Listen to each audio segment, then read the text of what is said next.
The wrench slipped for the third time, and Jessica Moore muttered a creative string of curses that would have made her mother wince. She was wedged behind the coolant manifold in Maintenance Bay 7, knuckles scraped raw, when she heard the soft click hiss of the bay door opening. "Come on, you son of a..." She didn't bother looking up. "If that's dispatch, tell them the entire recirculation system is shot and nobody's getting water pressure until I say so." According to YouTube analytics, 99.3% of viewers are not subscribed. That's a huge number. By subscribing the channel that is completely free, you'll help support the channel and never miss fresh content. Nobody answered. That was weird. Jessica pulled herself out from behind the manifold, wrench still in hand, and froze. Standing in her maintenance bay, in her restricted human zone maintenance bay, was a Corvax cub. 8 feet of scaled muscle and curved claws, with eyes that glowed an unsettling amber in the fluorescent lighting. Its feathered crest rippled in what Jessica's training told her was either aggression or curiosity, and there was absolutely no way to tell which from 40 feet away. She didn't scream. That would have been reasonable. Instead, her brain went into this weird, floaty state where she was simultaneously aware this violated about 17 treaties and thinking, well, that's not good. The cub's head tilted. It sniffed the air, its nostrils flaring in a way that looked almost interested. "Okay," Jessica said slowly, raising her hands. The wrench was still in her right one. She lowered it. "Easy, big guy. I'm just fixing things. You're not supposed to be here."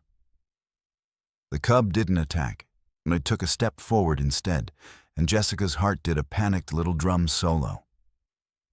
In Command Center 7, 3 levels above maintenance, Commander Vex Thul's secondary spine stiffened as the alert pinged across his console. His mandibles clicked twice, the equivalent of a sharp intake of breath. "We have a containment breach in Maintenance Bay 7, he said quietly, which somehow made it worse than shouting. "Corvax juvenile. Confirmed visual." "How is that?" Diplomat Kyldra moved so fast, her secondary arms blurred. "That section has biosecurity protocols, thermal barriers. How did..." "Doesn't matter how." Commander Vex Thul's second voice was already issuing orders. "Security Team Tau, divert to Bay 7, full containment gear, medical standby, and get me a connection to the Predator Council now." Senior Science Officer Sinara's optical sensors brightened with interest. "The juvenile didn't come alone. There's no way." "Irrelevant." Vex Thul cut her off, his primary eyes fixed on the video feed from the maintenance bay. Jessica Moore appeared on screen, doing absolutely nothing. "Who's assigned to Base 7? "Jessica Moore. Maintenance technician. 14 years service, 0 disciplinary issues." Somebody answered, pulling her file. "She's been down there for 3 hours. "Is she armed?" "Negative. She should be defenseless." Commander Vex Thul watched the human on the screen look at the Predator cub, saw her mouth move, and had to grip his console to keep from shaking.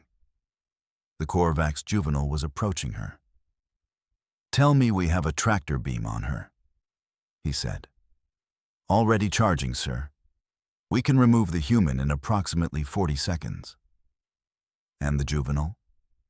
"We don't have a non-lethal containment option that'll work on something that size without causing harm, sir." Vexithul made a decision that would either save his career or destroy it. "Stand down, all personnel. No interventions. I want eyes on this and audio recording everything." "Commander, with respect, the treaty..." "I know the treaty. Record it all." On screen, Jessica Moore was saying something to the 8-foot Predator that was now close enough to kill her in less than a second. Her hand was moving, not reaching for the emergency beacon at her hip, reaching toward the Predator's head. Vex Thule held his breath, something his species only did when experiencing extreme stress. The cub leaned into her hand, like a creature seeking contact. "Hand me the torque wrench, the one with the blue grip." "Yeah, that one." Jessica pointed, and the cub, who had absolutely no reason to understand human language or tool identification, lowered its scaled head and carefully gripped the tool between two massive claws. It extended the wrench toward her like it had been trained in tool handling its entire life. She took it. Their claws brushed her palm. No slashing, no venom. Just help. "Good job," Jessica said absently, already sliding back under the manifold. "At least you're not asking why I'm fixing it wrong like the last tech who was supposed to help." The cub made a sound, not a growl, not a hiss, something between a purr and distant thunder. It settled onto its haunches beside her work area, watching with what looked disturbingly like genuine interest. "You can stay if you're quiet," Jessica muttered. "Fair warning, though. This manifold's going to need about 20 more minutes of work, and I'm not in a great mood about it." She wasn't alone for 10 seconds before she needed something else. Next tool. The curved calibrator, small one, about so long. She gestured with her fingers, even though the cub couldn't possibly understand. It did understand. It produced the exact tool, placed it gently on her chest where it wouldn't fall, and waited. By the time Jessica had been working for 5 minutes, the cub had become her most competent assistant in 14 years of maintenance. "Sir, the juvenile is assisting the human," Security Captain Rylax reported, his voice carefully neutral in a way that suggested his vocal processors were working overtime to stay stable. "Assisting," Commander Vex Thule repeated flatly. "Assisting how?" "It's providing tools, sir. On request, with precision. The human appears to be directing it verbally." "That's impossible." "Yes, sir. That's what we thought." In the corner of the command center, Diplomat Kyeldra's third eye had stopped blinking, which only happened when she was experiencing catastrophic contradiction. "This violates Treaty Clause 9. No interspecies collaboration in restricted zones.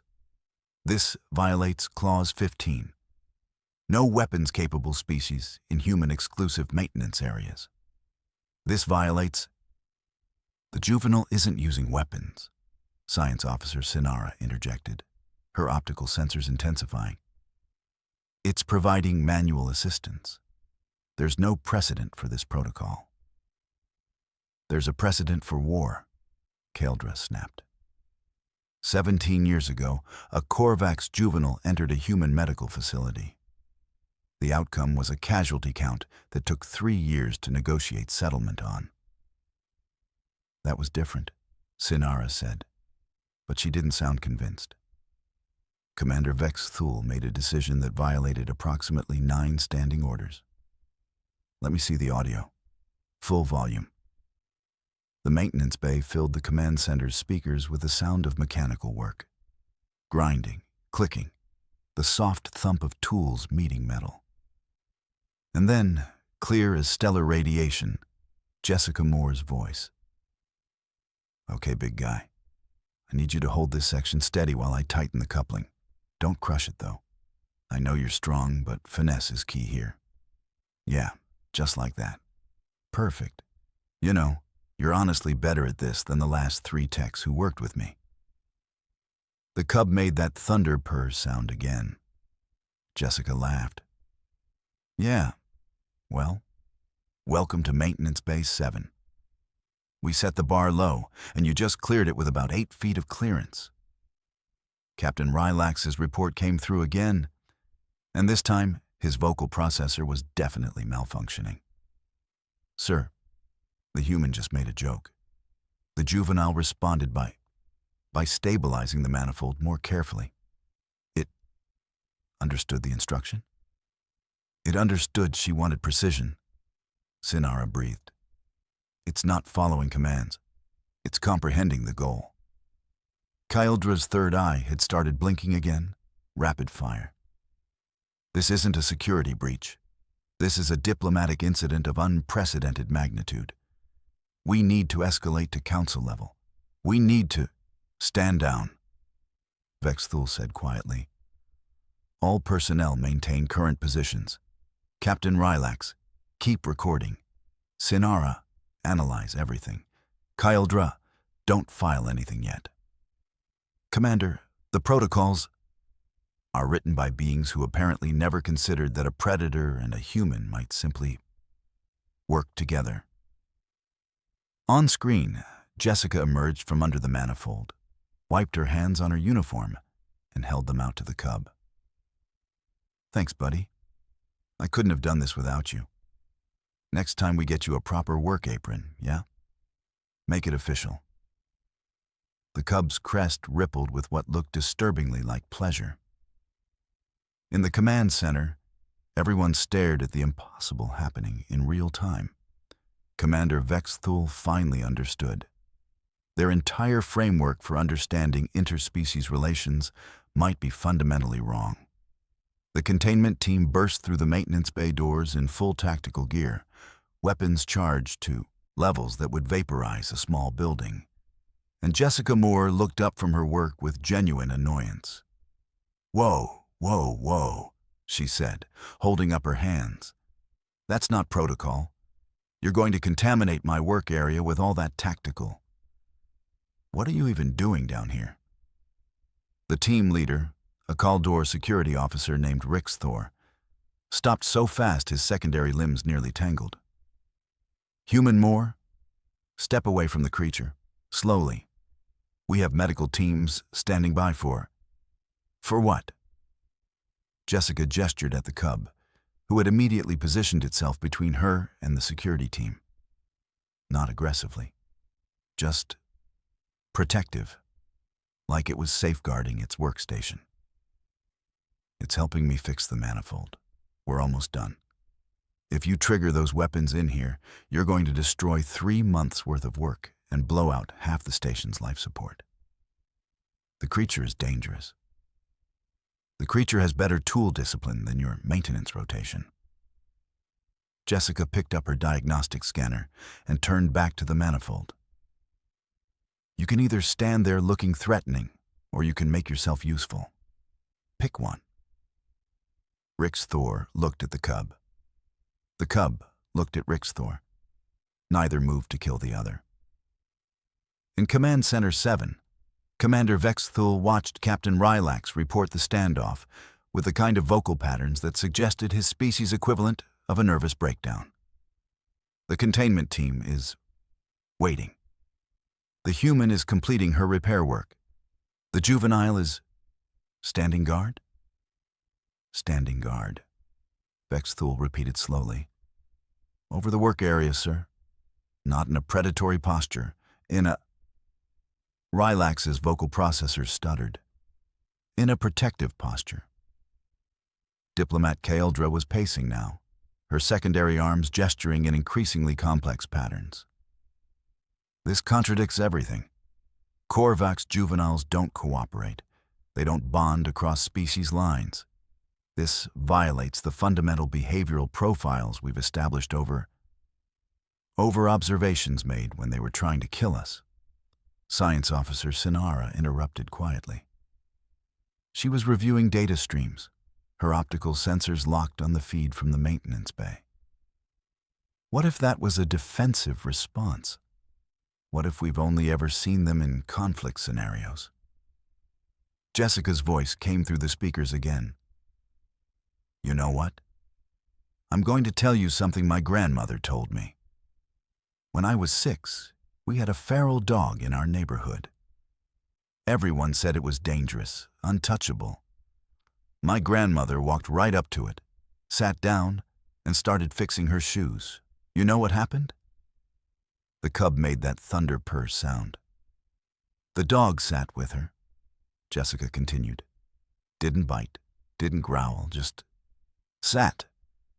Because sometimes creatures, any creatures, they don't want violence. They want to be useful. They want to belong to something. Keldra stopped pacing. That's not a tactical assessment. No, Sinara said softly. It's not. It's a social one. In the maintenance bay, Jessica emerged from under the manifold and looked directly at the cub. Help me finish this last section. We're going to show these folks what we can do. The cub moved with surprising grace for an 8-foot predator, positioning itself exactly where Jessica needed it, holding the manifold steady while she torqued the final coupling. Done, Jessica said, rolling out from underneath. She wiped her hands on her uniform and turned to face Rixthor and his standby team. Containment isn't necessary. It came here curious. I taught it what I was doing. It learned. Now it's part of the team. That's called cooperation. You taught it. Commander Vex Thul's voice came through the internal comms. You taught a Korvax juvenile human mechanical principles. Yeah, and it was a good student, Jessica said. Better than most of the techs who've cycled through this station, honestly. There was silence in the command center, the kind of silence that happened when fundamental assumptions about reality were collapsing in real time. Vex Thul finally spoke, and his voice carried the weight of something shattering. We've been wrong. Not about the threat level. About the entire nature of Korvax intelligence and social structure. Keeldra's third eye was wide.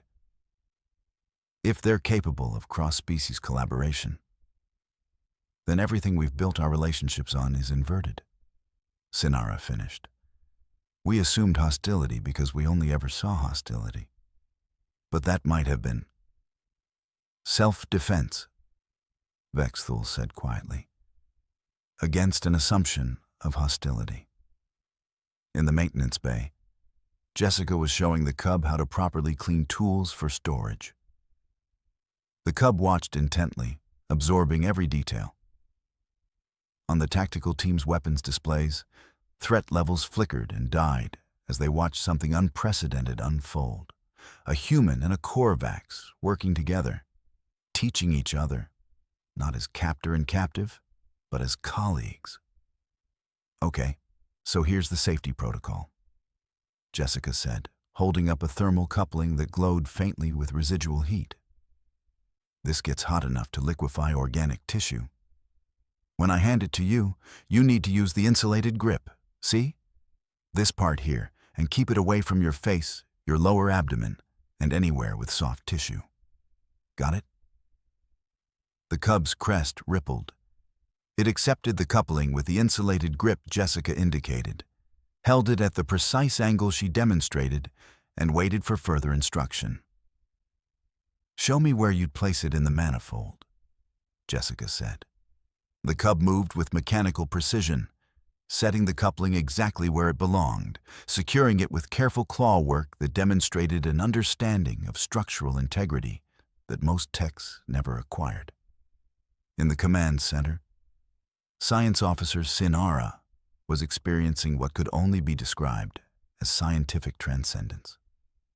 It's not just following instructions, she breathed, her optical sensors flooding with data. It's understanding principles, structural integrity, thermal management, material compatibility. It's grasping why the procedure matters, not just how to execute it. Commander Vex Thul stood from his console, and the entire command center fell silent. Containment protocols are hereby suspended, he announced. Captain Rylax, notify all security teams. Stand down. This is no longer a crisis response. This is cooperation. Diplomat Keeldra was already documenting everything, her secondary arms flying across her data interface. This is unprecedented.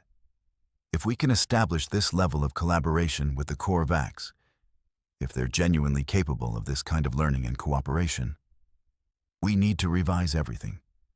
Treaty framework, diplomatic protocols, trade agreements, defense contracts, everything. Start with the basics, Vexthul said quietly. Find out what happened here, how this started, and then we figure out what comes next. Jessica completed the final calibration check and stepped back. The manifold hummed smoothly, all systems green, water pressure restored to optimal levels. She turned to the cub and held up her hand for a high five. The cub, having absolutely no cultural context for a high five, mimicked the gesture with surprising gentleness. Those massive claws, capable of shredding durasteel, barely brushed her palm. Good work, partner, Jessica said. Really good work. You want to help me with the next maintenance cycle? The cub made that thunder purr sound and settled onto its haunches, clearly waiting for the next task. Rixthor, still standing in the maintenance bay in full tactical gear, lowered his weapon completely. I don't understand any of this. That's because you were expecting violence, Jessica said simply. Young creatures learn by participation. Show them how to do something, let them do it, and they bond with the knowledge and the teacher. It's not complicated. It contradicts 17 years of established behavioral profiles. Yeah. Well, your behavioral profiles were based on observing creatures who were actively trying to survive against an enemy. Jessica interrupted. You weren't seeing actual behavior. You were seeing fear responses. In the command center, Vexthul watched Jessica return to her toolkit and begin organizing for the next repair cycle. The cub followed her movements with rapt attention, clearly eager to continue working. Kyeldra's voice carried a note of wonder. We've been at war with fear. Not with them. We've been at war with our own assumptions. Then we end it, Vexthul said. We end it right now. He activated the station-wide comms. All personnel, stand down from emergency status. Maintenance Base 7 is now a designated interspecies collaboration zone. All security protocols are suspended. Repeat, emergency status canceled. In the maintenance bay, Jessica didn't even look up from her work. Took them long enough, she muttered to the cub. Come on, next system is the power distribution grid. You ready? The cub was already standing, waiting. Behind them, in a maintenance bay that should have erupted in violence, the only sound was the gentle hum of repaired machinery, and two creatures, human and alien, working together like they'd been doing it for years. The impossible had become ordinary, and nobody in command knew exactly what to do about that. The adult Korvax arrived at Maintenance Bay 7 40 minutes after Vexthul's station-wide stand-down order, and the cub's entire body went rigid. Not in fear, in recognition. The adult was massive, nearly 12 feet of scaled muscle and authority, with a crest that rippled in patterns that Jessica didn't need translation to understand, meant pride. This is your offspring? Jessica asked nobody in particular. The adult made a sound that could have leveled a wall. Instead, it lowered its head to the cub's level, examined the work in progress, and turned slowly toward Jessica. The cub has been learning maintenance protocols. Jessica continued, suddenly aware that every armed security officer within 3 sectors was watching this interaction with bated breath. Your kid's smart. Better tool discipline than half my rotation. The adult's crest rippled again. It made another sound, gentler this time. And the cub responded with that thunder purr, clearly conveying something between reverence and joy. In the Galactic Council chambers 3 stations away, Commander Vexthul was delivering a report that would change interstellar diplomacy forever. The incident was resolved through peaceful collaboration, he explained to the assembled council members. The human demonstrated that Korvax are capable of cross-species bonding and cooperative learning. Our previous assessments of their behavior were based on defensive responses we misinterpreted as inherent hostility. Diplomat Kyeldra had already drafted revised treaty frameworks. We're proposing formal cultural exchange programs, joint research initiatives, trade agreements based on mutual respect rather than fear-based containment protocols. The lead Corvax representative, present via hologram, made a sound that the translator interpreted as cautious optimism. Your species has much to learn about ours. We have much to learn about yours. Perhaps this maintenance technician has shown us the path. Back in Maintenance Bay 7, Jessica was showing the cub's parent how the manifold repair worked while the cub watched, clearly proud of its involvement in the project.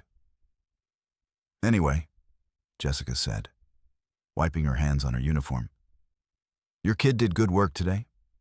Same time next shift? The cub made that thunder purr sound immediately. Guess that's a yes, Jessica said, heading toward the next maintenance station. She didn't notice the diplomatic upheaval happening 3 stations away. Didn't care about the treaty revisions or the council meetings or the historical significance of what had just happened. She was already humming, moving toward the power distribution grid, when the cub caught up and positioned itself for the next lesson. Behind them, security protocols were being rewritten. Species classifications were being reconsidered. An entire galactic power structure was being fundamentally altered. And Jessica Moore, maintenance technician, was simply teaching her new apprentice how to identify thermal stress fractures in durasteel coupling. Just another day at work. Just another impossible thing that humans made seem ordinary.